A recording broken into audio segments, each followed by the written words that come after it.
If you want to get into music production, this series will cover the 6 learning curves you'll conquer on your path. In the first video in the series, I cover the DAW. You can please go check that out. In the last video, I talked about music theory. Please go check that out. You don't need to see them in any order, though. This video, we're talking about putting that music theory into practice. We're talking about musicianship. It's playtime.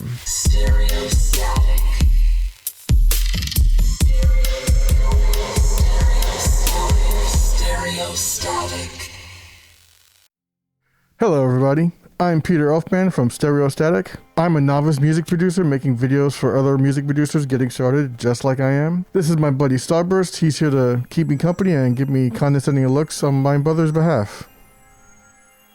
Alright, let's get started. Vlog date 202402.04. I'm sure you'll figure it out. How are you doing?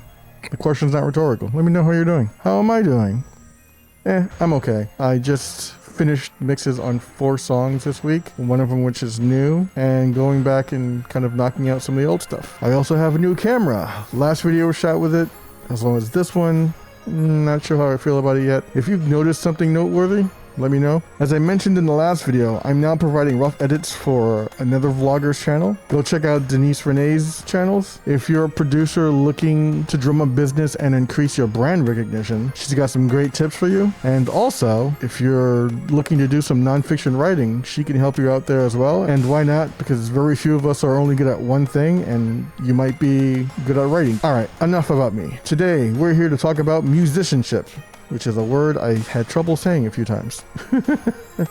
Musicianship is an unavoidable part of music production. As you get deeper and deeper into music production, you're going to become a musician on some level. Now, a lot of elitist gatekeepers promote the idea that if you're not using a real instrument, then you're not making real music, whatever that means. Obviously, I disagree with that. However, there's always a but. There is the tiniest, smallest, itty-bittiest sample size grain of truth to the notion that the better your performance skills are, the better your produced music will be. I am including electronic instruments as well, so like MIDI controllers, not just the piano style keyboards, but also the MPC-1 style, sample players with pads. I am also including vocal performance. You can actually use your voice to lay down MIDI with the right software, and once you've got the MIDI, you can use that for other instrument parts. So it's not even just about recording your voice straight up, although that is certainly a huge part of it. An active example, this has become kind of famously known at this point, Michael Jackson, even before MIDI, used his voice to demo everything. He would write all of his music just by singing the different parts on his demo tapes. Didn't know how to play an instrument, didn't need one because his instrument was his voice. The same thing applies across music production. Now, if you're coming into music production from a musical background, then you'll do well to lean into that. Maybe you played guitar when you were younger, or maybe your parents forced you to take piano or violin lessons or something. And it doesn't have to be any of those things. It can be percussion, it can be any instrument. Now, as you grow as a producer, it wouldn't hurt to pick up other instruments. I take inspiration from acts like Rob Scallon and Andrew Huang and Laura Escudé. They are all multi-instrumentalists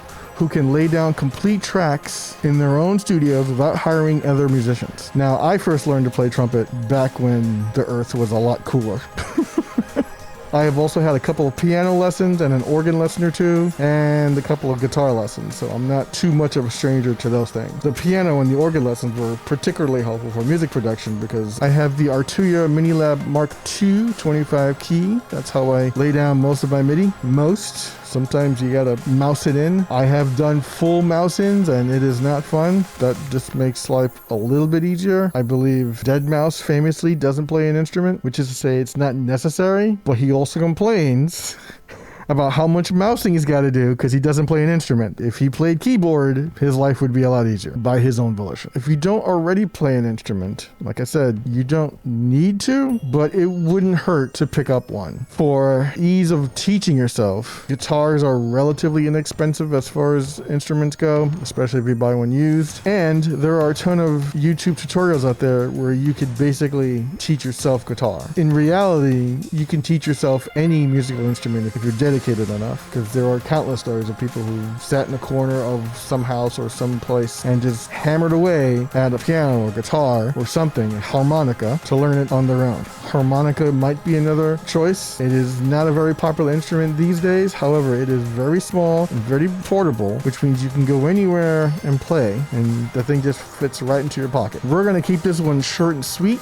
Take that music theory that you learned, put it into practice with a new musical instrument. If you're learning a new instrument, whether it's your first or not, you want to give yourself between a half hour and an hour a day of practice. You're gonna suck in the beginning. We talked about that earlier, but allow yourself to suck. And if you keep at it, half hour a day, an hour a day, soon you won't. Part 4 is coming soon, and that'll put us at 2/3 into the series. Keep an eye out for it. I have been Peter Elfman. He's been Starburst. You've been awesome. Don't take any shit from anybody. Remember, we're all more alike than we are different, and you'll see me in the next one.